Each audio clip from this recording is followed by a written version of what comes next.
تھا، احادیث مبارکہ ہے کہ جس نے عالم دین کی عزت نہیں کی تو وہ یہ نہ سمجھے کہ اس نے اس کی عزت نہیں کی، بلکہ اس نے علم دین کی عزت نہیں کی۔ کس کی؟ علم دین کی عزت نہیں کی۔ تو جس نے علم دین کی عزت نہیں کی، سمجھو اس نے اللہ کے نبی کی عزت نہیں کی۔ تو جس نے اللہ کے نبی کی عزت نہیں کی، سمجھو اس نے جبریل کی عزت نہیں کی۔ تو جس نے جبریل کی عزت نہیں کی، سمجھو اس نے رب کائنات کی عزت نہیں کی۔ تو جس نے رب کائنات کی عزت نہیں کی، تو سمجھو قیامت کے دن اللہ رب العزت اسے ذلیل اور رسوا کرے گا۔ تو عالم کی عزت کرنا یہ نہیں کہ ہم عالم بھی ہماری طرح انسان ہوتا ہے، لیکن ہم عزت کس لیے کرتے ہیں؟ حافظ قرآن کی عزت کس لیے کرتے ہیں؟ عالم کی عزت کس لیے کرتے ہیں؟ کیونکہ وہ ہمیں حضور علیہ السلام کی احادیث سناتا ہے، ہمیں حضور علیہ السلام کی احادیث مبارکہ سناتا ہے، میٹھی میٹھی باتیں سناتا ہے، ہماری اصلاح کرتا ہے۔ ہم عالم کی عزت اس لیے کرتے ہیں۔ اگر کوئی نہ بھی کرے تو میں نے آپ کے سامنے احادیث مبارکہ پڑھی، اگر کوئی عزت نہ کرے تو میں نے آپ کے سامنے احادیث مبارکہ پڑھی۔ آخر تک رب کائنات تک یہ بات جاتی ہے، جس نے عالم دین کی عزت نہیں کی پھر چلتا ہوا خدا تک جا پہنچتا ہے کہ بندہ خدا کی عزت بھی نہیں کرتا۔ جب خدا کی عزت نہیں کرتا تو بروز قیامت اللہ رب العزت اسے رسوا کرے گا، ذلیل کرے گا۔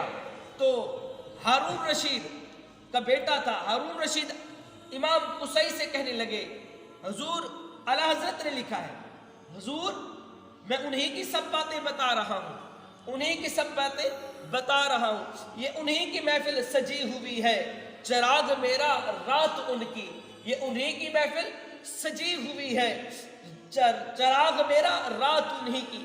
تو رات ہوگی نا چراغ ہوگا، چراغ کام آئے گا۔ جب رات ہی نہیں ہوگی تو چراغ کی کون بات پوچھے گا؟ کوئی نہیں پوچھے گا۔ جب اندھیرا ہوگا تو چراغ کی بات پوچھیں گے نا، چراغ کو عزت ملے گی۔ تو رات ان کی چراغ میرا۔ تو اعلیٰ حضرت اپنی کتاب میں لکھتے ہیں کہ امام قصی کے پاس ہارون رشید آ گیا، کہنے لگا حضور میرے بیٹے کو گھر آ کے تعلیم دے گیا کرو۔ تو امام قصی کہنے لگے نہیں، میں ایسے نہیں کرتا، حضور کے دین کو رسوا نہیں کرتا، میں تیرے گھر پہ نہیں آ کے پڑھاؤں گا، جہاں سب کے بچے مدرسے میں پڑھتے ہیں تیرا بیٹا بھی مدرسے آئے گا، تیرا بیٹا بھی مدرسے آئے گا۔ آگے سے ہارون رشید کہتا ہے چلو ٹھیک ہے، اگر آپ میرے گھر نہیں پڑھاتے تو ایک اور کام کریں، میرا بیٹا مدرسے آئے گا لیکن اسے علیحدہ کر کے سبق دیا کرے، کیونکہ بادشاہ کا بیٹا تھا۔ لیکن امام قصی یہ بھی اعتراض کر دیا کہ نہیں، جہاں سب کے بچے پڑھتے ہیں تیرا بچہ بھی ساتھ بیٹھ کے پڑھے گا۔ پھر تیسری مرتبہ ہارون رشید کہنے لگا اگر آپ یہ نہیں کرتے تو اس طرح کرے کہ میرے بیٹے کا پہلے سبق سن لیا کرے سب سے۔ تو امام قصی پھر تیسری مرتبہ جواب دیا نہیں، جہاں سب کے بچے ترتیب سے سبق سنا جاتے ہیں تو تیرے بیٹے کا بھی ترتیب سے سبق سنا جائے گا۔ تو آگے سے ہارون رشید نے جو جواب دیا کہنے لگا حضور میں دیکھنا چاہ رہا تھا کہ میں اپنے بیٹے کی تربیت کے لیے کسی عام عالم کے پاس تو نہیں بھیج رہا، میرا بیٹا ضرور آئے گا آپ کے پاس، آپ کی خدمت بھی کرے گا، آپ کی عزت بھی کرے گا، آپ کا ادب بھی کرے گا، میرا بیٹا ضرور آئے گا آپ سے پڑھنے۔ میں دیکھ رہا تھا، آپ کو چیک کر رہا تھا کہیں میرا بیٹا کسی عام عالم کے پاس تو نہیں گیا، عام عالم کے پاس تو نہیں پڑھنے جا رہا، تربیت میں کوئی کمی تو نہیں آئے گی۔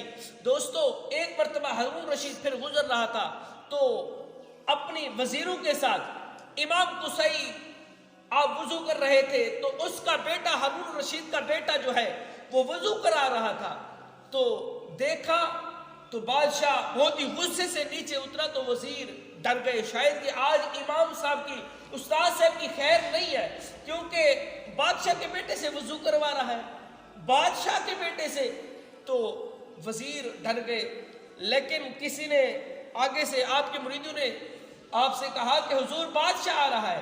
آپ نے کہا امام قصی نے پھر کیا ہے، اگر آ رہا ہے تو آنے دو، اگر آ رہا ہے تو غصے سے جب قریب آیا تو اپنے بیٹے کو تھپڑ مارا، کھینچ کے تھپڑ مارا، کہا کہ اے کتے تیرے ہوتے ہوئے تیرے ہاتھ بھی سلامت ہے، استاد اپنے ہاتھوں سے پیر دھو رہا ہے، ایک ہاتھ سے پانی ڈال دوسرے ہاتھ سے اپنے استادوں کے پیر